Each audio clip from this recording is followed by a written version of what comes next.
Hello guys, and welcome back to another video on the channel.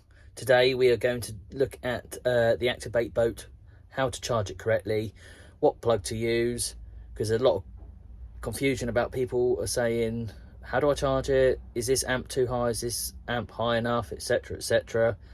So we're going to look at how to do it properly, and let's have a look.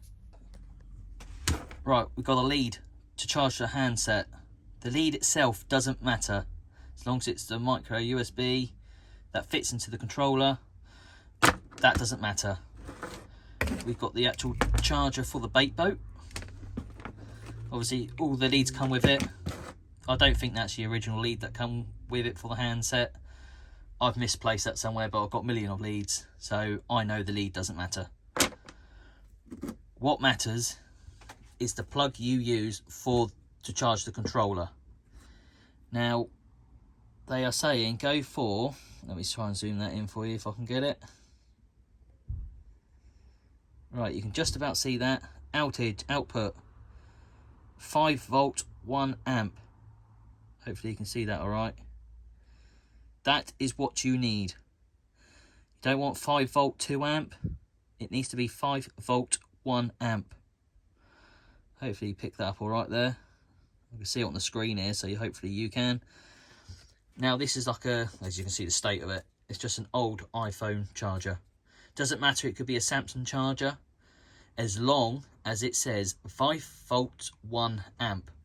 Yes, it may charge with something, a stronger plug, you know, stronger output, but that would avoid the warranty. So if you end up sending the controller back for any reason, because, you know, it's not working correctly, they open that up and see one of the resistors or one of the capacitors, as a bit of a tongue twister, is blown or whatever they do, they're going to know it's been over, you know, the wattage or the ampage that has gone through the controller has blown it. I've used this a few times now, still on 100%. I'm going to charge the battery because it's not being used for about a month now. If this is going to be stored and you're not going to go for, I don't know, say 2 months, disconnect the battery. Take it in, well, I keep mine in my fishing van, but take the battery out, place it in a safe place, and always give it a charge every couple of months, whether it's still 100% or not. Otherwise, the battery will start losing its memory and then it won't hold as much charge. Like I say, I don't know a great deal about charging and discharging of batteries, etc. But over the time, when I've had bait boats before, and even everything in general, you know, always charge the batteries up every couple of months. Whether it's got 100%, 10%, whatever. It keeps the battery healthy. So let's have a look how we do it.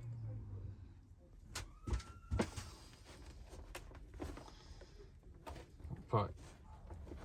God. Get in it.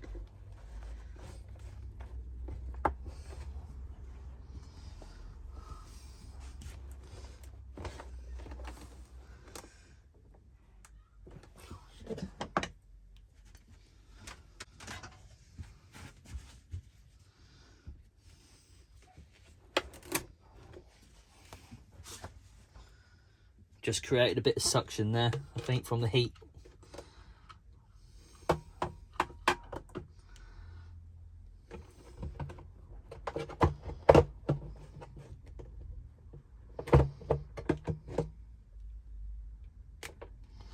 Right, that's the battery disconnected. So that is where we're going to plug in the charger to charge the actual battery itself. But when you're charging this battery, this light is going to be red. When it's fully charged, it's going to be green. However, don't just switch it off at the plug and leave it all connected, because what will happen when that's turned off, just plug this in, it's gonna make the light turn green. So what's happening now is this battery is using its power to turn that light green. Yes, oh gosh, it could take a couple of weeks before it's dead again, But obviously if you're going to France, for example, you charge it up the day beforehand, maybe 2 days beforehand, and you switch it off at the socket because it's fully charged, you leave this on like that and it's making this light green, you're obviously using charge. So yeah, it might not be a lot, but obviously you don't want to be doing that. So just remember, once your battery is fully charged and this has turned green, obviously switch it off and disconnect it. All right. Right, now another thing. Here's my controller. They are saying, I think in the manual, it says once it's charged, it will have a green light. Now, myself and a lot of people included, it doesn't come up with a green light. If I remember correctly, the red light goes off. I think it was. We'll just check that now. So, like I say, lead doesn't matter. It's the plug that matters. Now, power banks, usually they'll probably be 5-volt 1 amp. Check out my Fox Halo video about what I can charge. It tells you all on there what wattage and ampage it gives out. But I have, you know, you can get the sockets that go on the wall, face plates that have the built-in USB. They are my ones I have on my computer desk are 5-volt 1 amp, so I know they're safe to use. So obviously just plug it in.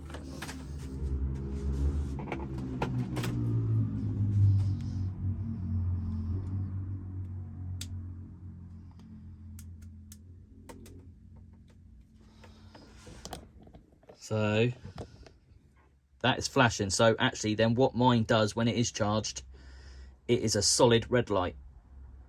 Not red and green or just green. I believe the manual says once it's fully charged it turns green. But for mine and many other people that I've seen comment on Facebook pages and that, theirs just goes to a solid red. That is still charged. And obviously, like I say, with the baitboat battery itself, that goes from red to green.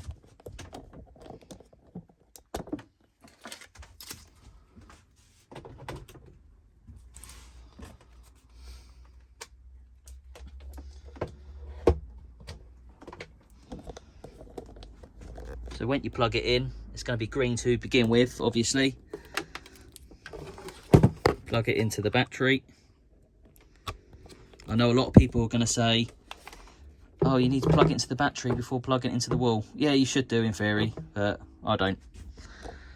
So that's red. So again, once the battery is fully charged, that will turn green. And with the handset, that will stop flashing. What I'm going to do now, I'm going to leave all that to charge, and I'll pop back in to the famous YouTube shed. As you know, if you've watched some of my other videos, everything takes place in here near enough. So we'll pop back when everything's charged, and then I'll show you. Right then guys, we are back. It's all charged. Right, it's not flashing anymore. As you can see,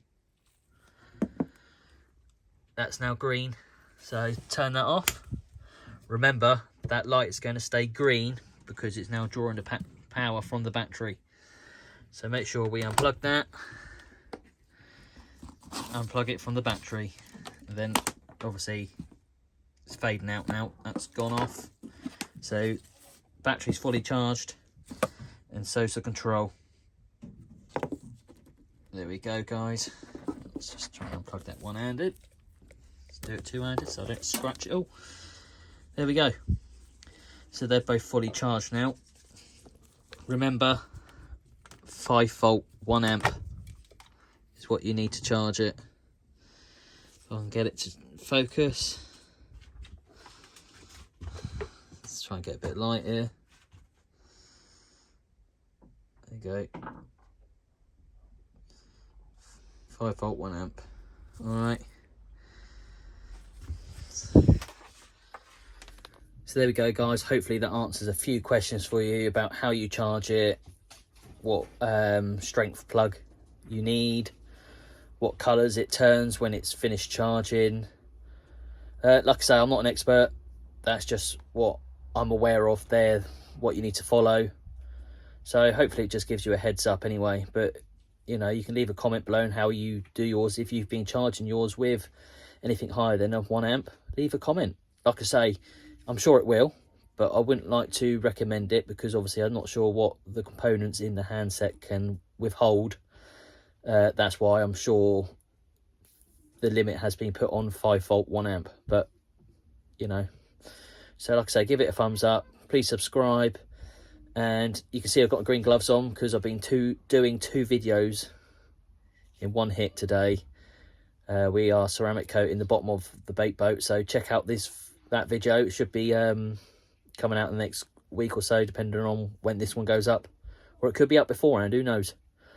But in the meantime, like I say, subscribe, give it a thumbs up, and I'll see you in the next one. Bye.